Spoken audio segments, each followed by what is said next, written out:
નમસ્કાર વાલા વિદ્યાર્થી મિત્રો, physics question bank DEO Ahmedabad city તરફથી જે આવેલી છે એમના આજે આપણે સોલ્યુશન કરીએ, જેમાં ચેપ્ટર 1 તમને દેખાય છે. તો આ ચેપ્ટર 1ની અંદર પહેલો જ પ્રશ્ન છે, એક ઘનાકાર ગાઉસિયન સપાટી સાથે સંકળાયેલ કુલ ફ્લક્સ. એનો મતલબ કે તમને ફ્લક્સ આપેલ છે, સપાટીના કેન્દ્ર પર વિદ્યુત ભાર કેટલો છે, ક્યુ જોઈએ છે. તો ફ્લક્સ આપેલ છે, ક્યુ જોઈએ છે, તો ગાઉસના પ્રમેય જે છે આપણી પાસે, ફ્લક્સ બરાબર શું થાય, ક્યુ બાય એપ્સિલોન 0. બસ ક્યુને કરતા બનાવો, ફ્લક્સ મલ્ટીપ્લાય એપ્સિલોન 0. કેટલું ફ્લક્સ આપ્યું છે, 1.9 ગુણ્યા 10⁵ અને એપ્સિલોન 0ની વેલ્યુ તમને ખબર છે 8.854 ઇન્ટુ 10⁻12. હવે સિમ્પલી કેલ્ક્યુલેટરની અંદર 1.9 મલ્ટીપ્લાય 8.854 એટલે 16.82 આવે છે. તો જોવું જોઈએ 16.82 તો છે નહીં સર, તો 1 પોઈન્ટ અહીંયા લખીએ 16.82 ગુણ્યા 10ની ઘાત કેલ્ક્યુલેટ કરીએ સર, તો -12 +5 -12 +5 -7 10⁻7. હવે આ એક ઘાત જે છે એ ઘાત આપણે લેફ્ટ સાઈડ લઈ લઈએ, તો 1.68 થાય, તો લેફ્ટ સાઈડ એટલે પ્લસ થાય 10⁻6.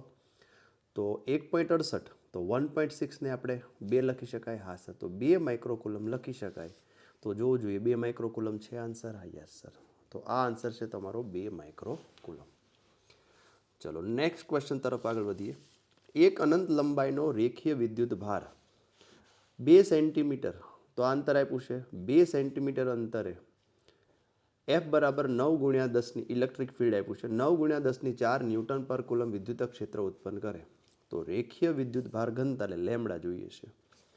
તો જોઈએ કયો ફોર્મ્યુલા આવશે, વિચાર કરો, લેમડા જોઈએ છે, હા સર, તો E બરાબર 2k લેમડાના છેદમાં આરા ફોર્મ્યુલા છે. એમાંથી તમારે લેમડાને કરતા બનાવો, લેમડા બરાબર શું થશે, તો કે ER ના છેદમાં 2k. બસ આમાં કિંમત મૂકીએ, વિદ્યુત ક્ષેત્ર છે હા 9 ગુણ્યા 10⁴ અને R 2 સેન્ટીમીટર 2 ગુણ્યા 10⁻2 ડિવાઇડેડ બાય 2k એટલે શું થાય 9 ગુણ્યા 10⁹. તો આ 2 કેન્સલ, 9 9 કેન્સલ. તો હવે ઘાત રહી, શક્ય હોય તો કેલ્ક્યુલેટરથી સોલ્વ કરો, 4 -2 9 નીચે છે એટલે માઇનસ કરીને 9 કરશો, -7 તો 10⁻7 આન્સર. તો જોવું જોઈએ, પહેલાં તો આ 2 આન્સર આવે જ નહીં. હાલો તો A અને C ચેક કરો. 10⁻7 અહીંયા માઇક્રો છે, અહીંયા મિલી છે, તો આ આન્સર નહીં આવે, આન્સર આવશે આપણો C. ચલો બીજો પ્રશ્ન લઈએ. જો કોઈ પદાર્થ 10⁻24 ઇલેક્ટ્રોન 10⁻24 પ્રોટોન, એટલે આ નંબર ઓફ ઇલેક્ટ્રોન આપ્યા છે, નંબર ઓફ પ્રોટોન, તો પદાર્થનો વિદ્યુત ભારનો જથ્થો કેટલો, તો ક્યુ બરાબર શું છે, તો કે ક્યુ બરાબર નંબર ઓફ પ્રોટોનમાંથી ઇલેક્ટ્રોન બાદ કરો, એને મલ્ટીપ્લાય કરી દો. તો 10⁻26માંથી 10⁻24 બાદ કરો, એને મલ્ટીપ્લાય 1.6 ઇન્ટુ 10⁻19 કરી નાખો.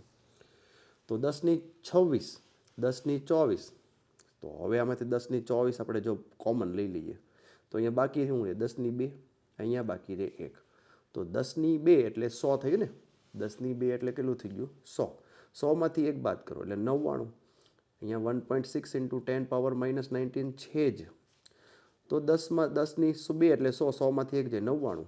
તો 99 ગુણ્યા 1.6 મલ્ટીપ્લાય 10⁻24 અને 10⁻19.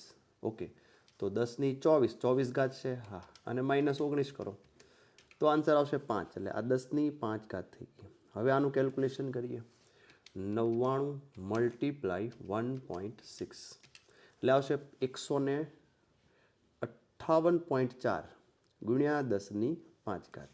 તો હવે જોવું જોઈએ 158 આ નથી સર, આમ તો 158 ગણી શકાય પણ 10⁻17 છે, હા -17 સુધી જાય એમ નથી.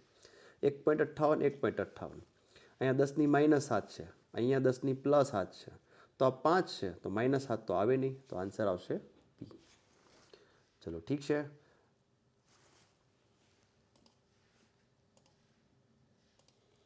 આશા રાખું છું બધું બધાને સમજાઈ ગયું હશે.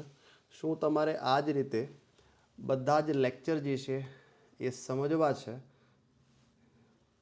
હા, હવે દેખાય છે.